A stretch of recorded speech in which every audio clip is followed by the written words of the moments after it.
सोचो, सुबह आंख खुलते ही सबसे पहले फोन उठता है और उंगली सीधा बैंक बैलेंस पे जाती है। कभी रिलीफ मिलता है, कभी हल्की सी टेंशन और कभी एक ही थॉट घूमता रहता है, इनफ है या नहीं। टोनी रॉबिन्स कहते हैं, मनी हमारी लाइफ का सबसे इमोशनल टॉपिक है, क्योंकि पैसा सिर्फ नंबर नहीं होता। पैसा सिक्योरिटी, फियर और फ्रीडम से जुड़ा होता है। आज की बुक इसी बारे में है। आज हम बात करेंगे एक ऐसे गेम की जो हम सब रोज खेलते हैं, लेकिन रूल्स बहुत कम लोगों को पता होते हैं। और इस बुक का नाम है मनी मास्टर द गेम।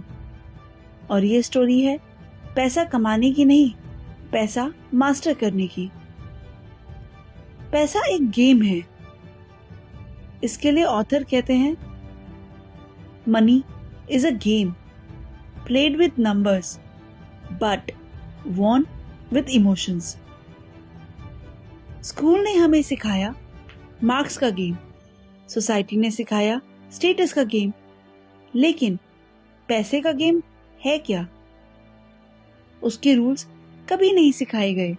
इसलिए होता क्या है, लोग 25 साल तक जॉब करते हैं, 30 साल काम करते हैं और फिर भी रिटायरमेंट से डरते हैं। टोनी रॉबिन्स ने वर्ल्ड के सबसे बड़े इन्वेस्टर से बात की। Hedge fund managers, billionaires, pension fund handlers, सबने एक ही बात कही, एवरेज लोग मार्केट में नहीं हारते, वो अपने इमोशन से हारते हैं।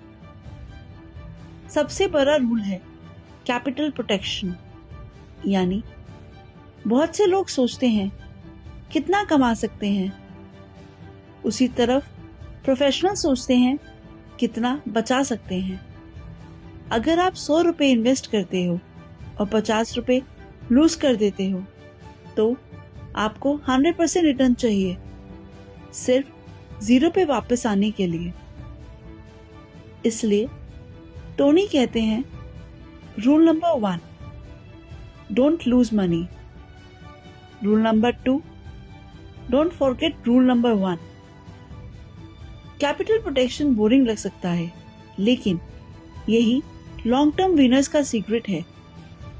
पर क्या आपको पता है, मार्केट जब क्रैश होता है तो ये डर है या मौका? जब मार्केट गिरता है, न्यूज रेड हो जाती है, हेडलाइंस चिल्लाने लगती हैं, क्रैश, रिसेशन, सब खत्म। कॉमन लोग पैनिक करते हैं और बेच देते हैं। वहीं दूसरी तरफ स्मार्ट इन्वेस्टर्स शॉपिंग लिस्ट निकालते हैं। टोनी रॉबिन्स कहते हैं, the best investors are prepared, not lucky. Market crash loss नहीं होता, लॉस तो तब होता है जब आप इमोशनली रिएक्ट करते हो। कंपाउंडिंग धीरे पर डेंजरस हो सकती है, ऐसा आप सोचते हो। कंपाउंडिंग दिखने में बोरिंग होती है, लेकिन अंदर से बहुत ही पावरफुल होती है। 25 साल का एक बंदा थोड़ा थोड़ा इन्वेस्ट करता है और 35 साल का बंदा ज्यादा इन्वेस्ट करता है, लेकिन एंड में 25 साल वाला जीत जाता है, क्योंकि उसके पास टाइम होता है। टोनी कहते हैं, time in the market beats timing the market. Emotions सबसे बड़े दुश्मन होते हैं। मार्केट ऊपर जाता है, लोग ग्रीडी हो जाते हैं। मार्केट नीचे आता है, लोग डर जाते हैं। Fear, greed, ego, regret, hope, ये सब उसी के पार्ट हैं। इसके लिए ऑथर कहते हैं, hope is not a strategy. तो स्ट्रेटेजी होती क्या है? स्ट्रेटेजी होती है रूल्स, डिसिप्लिन, ऑटोमेशन। इमोशन से पैसे लगाया तो पैसा कंट्रोल करेगा आपको। उसी तरफ सिस्टम से पैसा लगाया तो आप कंट्रोल करोगे पैसे को। एसेट एलोकेशन वर्ल्ड के टॉप इन्वेस्टर्स का एक ही मंत्र है, वो है डाइवर्सिफिकेशन। टोनी का 4 बकेट सिस्टम सुनो। पहली बकेट यानी ग्रोथ बकेट, जिसमें आते हैं स्टॉक्स और इक्विटी फंड्स।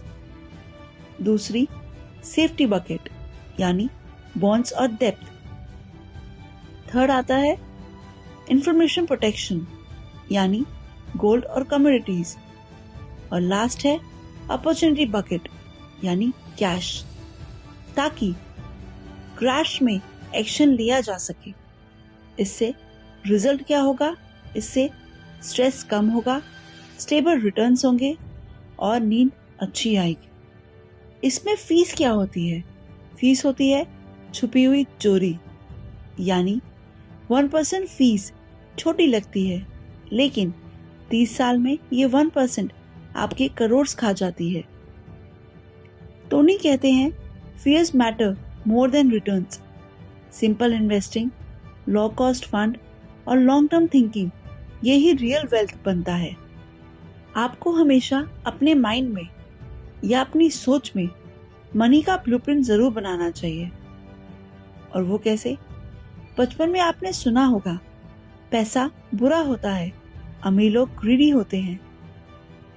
लेकिन ऑथर कहते हैं your past does not equal your future, यानी आपका जो पास्ट होता है वह फ्यूचर के बराबर नहीं होता। जब आप पैसे को प्रॉब्लम नहीं टूल समझने लगते हो, तब गेम चेंज हो जाता है। टोनी रॉबिन्स कहते हैं true wealth is having the freedom to live life on your terms, यानी पैसा आपको जिंदगी अपने टर्म्स में जीने की फ्रीडम देता है। पैसा आपका मास्टर नहीं, आपका सर्वेंट होना चाहिए। और जब आप पैसा मास्टर कर लेते हो, तब आप लाइफ मास्टर करते हो। तो दोस्तों, अगर आपको ऐसी बुक्स पसंद है जो शोर नहीं करती लेकिन एक लेसन जरूर सिखाती है, तो मेरे channel the quite library club को सब्सक्राइब करें, अपने दोस्तों के साथ शेयर करें, और अगर वीडियो अच्छी लगी हो तो लाइक करना ना भूलें। तो मिलते हैं अगली बार एक और ऐसी बुक के साथ जो कुछ ना कुछ हमें जिंदगी में सिखाए और जीवन ट्रांसफॉर्म करने में हेल्प करे। तब तक के लिए धन्यवाद।